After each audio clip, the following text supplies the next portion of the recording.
Shiho Nage is an original technique of Aikido which can be translated as the four directions throw.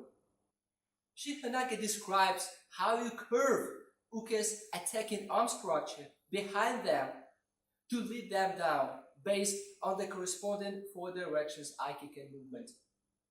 We will consider Shiho Nage details which will help you understand the determinant components of Shiho Nage technique and their value in the process of the technique execution.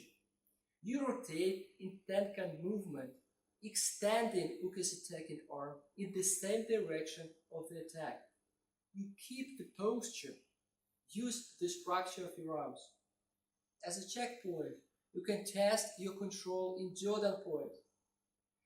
Uke can try to pull their arm back or unbalance you, and your solid body structure must not allow that to happen.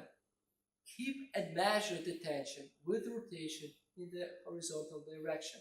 Remember, never bend your torso to the sides. You are focused in the front plane of your set. Lean in, grip your location, everything. Pay attention to the purpose of your Aiki actions. Aikido is not about destruction of an opponent. Aikido is about creating certain connections with uke. Learn to create, measure, and maintain the connections within your Aikido movements.